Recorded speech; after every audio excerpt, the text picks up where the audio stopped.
Okay, y'all, buckle up because today's story is wild, almost as wild as this hair.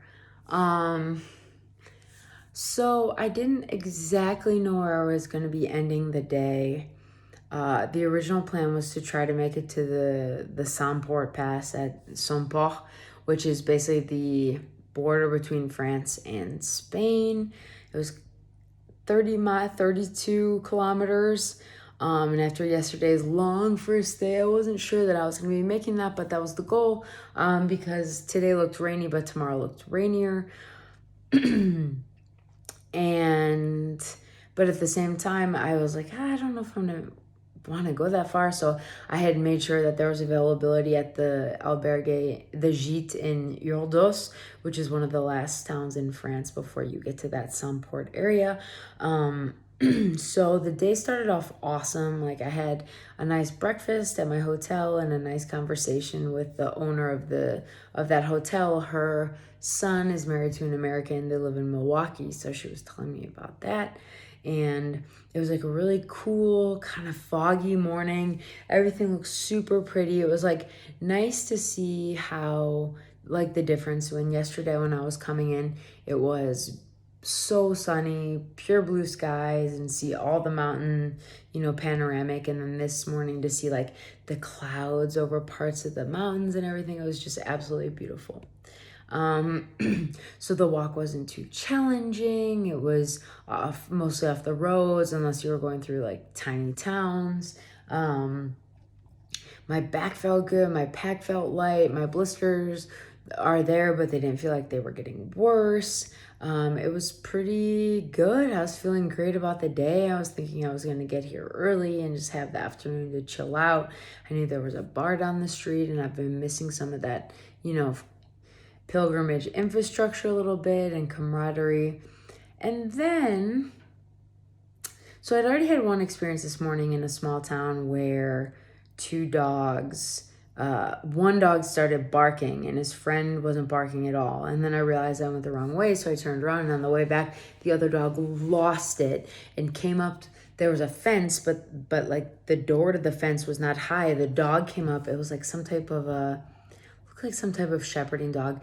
It started leaping, like leaping, like what's that game where you have to jump on something a number of times so that it then pops you over, like some Mario game or something. This dog was leaping like that. And then the neighbor's dog started barking and running toward me. And it's just like, I don't know if I have foreigner smell. I know I don't usually smell great when I'm walking the Camino, but this was in the morning, so I smelled pretty clean. And I love dogs. Like, I'm not walking around nervous. So I do not know what it is. Maybe it's my walking poles, my hiking poles. But I've seen a number of barking dogs. And I know barking sometimes is like saying, hey, how are you? And other times it's like, hey, don't come by my family. But barking, growling dogs. And I didn't see hardly any of this on the Camino Frances. I don't know if it's just because it's like this area of France where there aren't a lot of people and there are a lot of animals, or I heard one theory where it's the animals have been cooped up for a long time because of France's COVID lockdown. I frankly don't know what it is, but anyway, it all hit a culmination today when I heard, so on this part of the Camino, the Chemin d'Arles, there are a number of times you're walking through the forest, and there are gates you have to open and close, and there are signs that say like, please close the gates, signed the cows. And I was like, oh, that's so cute. And I saw these huge cow pies. Now I understand the meaning of cow pies, cow turds, if you will, as I was crossing this one field. And um I was just on the path, and I heard a dog barking, and I thought it was behind me, and I quickly got through this one gate. And so then I'm walking, and then I see the dog run in front of me, and he's like this, he looked like a terrier mutt to me. If anyone saw the show Seventh Heaven back in the day, it was like that dog, happy but kind of different. But that's the best example I can think of. And he was barking, barking, barking, barking, barking. The problem is that on a normal road, I would just, not make eye contact, recede back, go the other way, whatever. But this is a narrow path and I have one way to go. So, I mean, I guess in retrospect, I could have backed up, but I was going to be backed up against the gate. So, and I didn't know if the dog had access to the other part of the gate. So, I guess in that moment, my hope and plan was to just let the dog see that I wasn't a threat and keep going on my way. So I'm talking to it calmly and, in French, because I figure the dog probably knows French commands. And I think what really turned the tables was hearing all the barking. The owner, wherever he was, started calling the dog's name. And I think with that, the dog unfortunately went into protection mode. Like, here is this intruder in front of me, and now my owner is coming. I have to protect him. And unfortunately, this owner was just not a good, what do you call it, alpha or owner, whatever you want to say, because he was calling the dog, and the dog, instead of going to him, was getting more and more and more frenzied, and then literally started backing up. And I could tell it was to charge. And I've never been in a situation like this before. I did have a friend whose pet pig bit my leg, but I didn't see the charge, so I couldn't be scared. And so this is when I just started yelling like, no! And I had my 2 walking sticks, and I don't even remember if I was like putting them in front of me or putting them toward the dog. And I know that that's probably a sign of aggression, but at this point it was like last step. This was like protecting me from getting attacked by this dog. And so I hear the owner and I start screaming like, help, all in French, like, like, help, help, help, I really need your help. And it took probably a good, I don't know how time works in those moments, but 30 seconds at least for him to get down there. And what was so crazy is once he came down and called the dog's name, the dog took off in the other direction. Didn't go to his owner. Like, what the heck kind of a dog owner are you? So the guy comes up to me and I just start bawling, and I'm like, you cannot have a dog who's like this off his leash on the public, if he has access to this public Camino route. That is just not possible. Yesterday I saw these 2 older women pilgrims, and I knew that they were going to be coming this way today. I was like, there are other people, including older individuals, walking this route. You cannot have your dog off the leash. And he tried to tell me I shouldn't have had my poles out, but I was like, sir, your dog was going to attack me if I didn't. And then his wife came up, and she seemed nice, like visibly more upset. And she's like, he's never bitten anybody. I said, he was about to. So I kept walking because I was shaking so badly. I needed to get away from there. And as I'm recording a voice message for Flo, because I was just so for my wife, I was so out of it. The dog, from wherever he ran off to, circled back around and starts snarling and barking and lunging again. So I start screaming again, and at least this time the owner was close, so he ran up. The dog ran off again. And I was like, I just stayed there. I was like, I am not walking anywhere until I know that this man has his dang dog. So finally, I see him walking up with the dog, his hand on the leash, and then I hear the wife coming up with her car. I didn't say anything else to them. I mean, I know where it was by, more or less, so I'm going to post about it in the Ivar Camino forum and everything.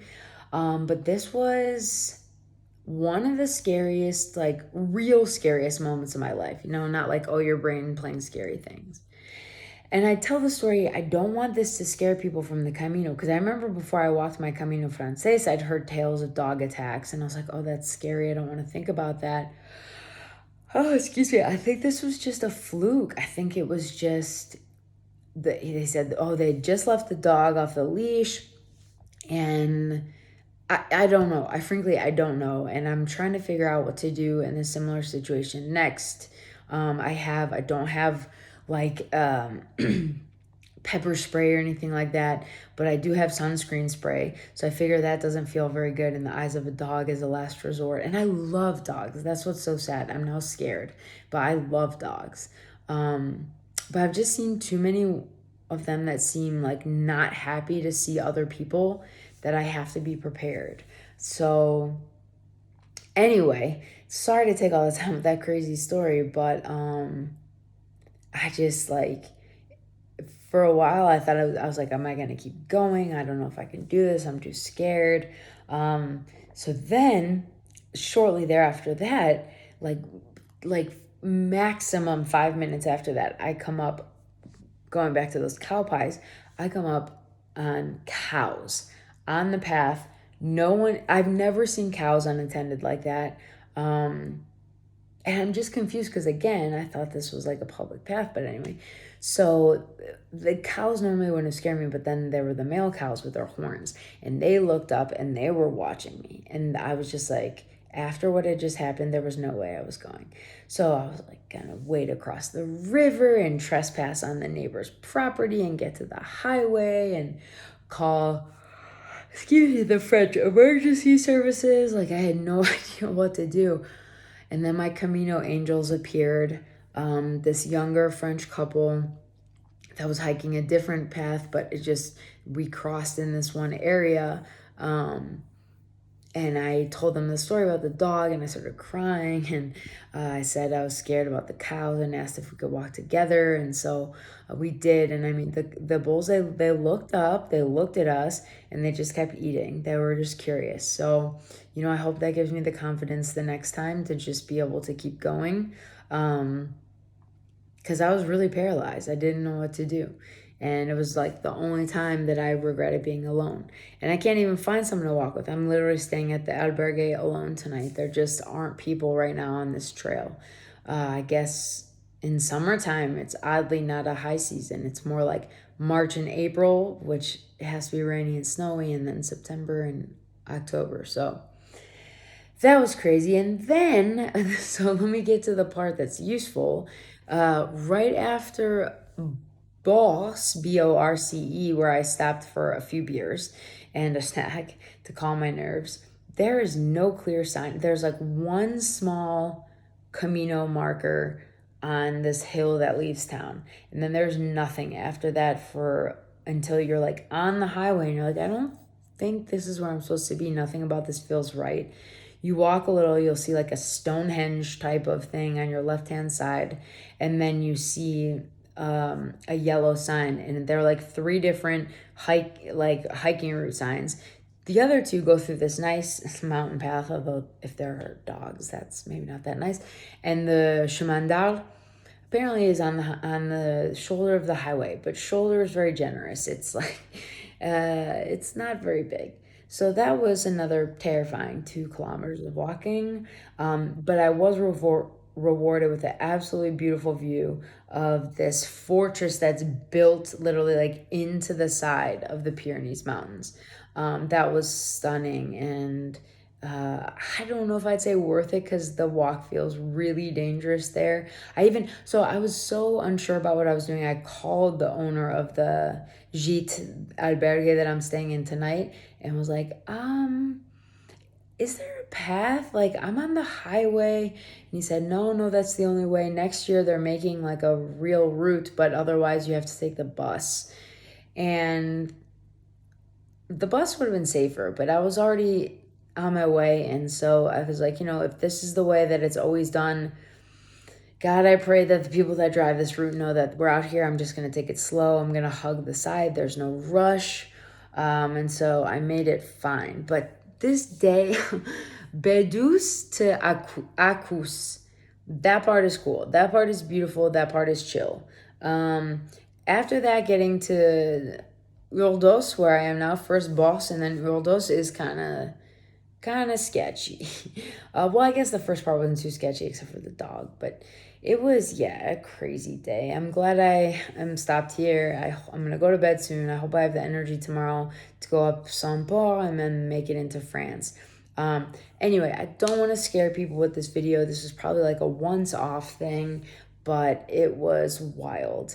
And so I took videos throughout the day, kind of. My plan is once I'm done with this Camino to make like a kind of compilation video of all my mini videos that I'm taking. But yeah, today, please say some Camino prayers for me that the rest of it is adventurous, but goes a little bit more calmly. And I'll check in with you guys tomorrow. Buen camino.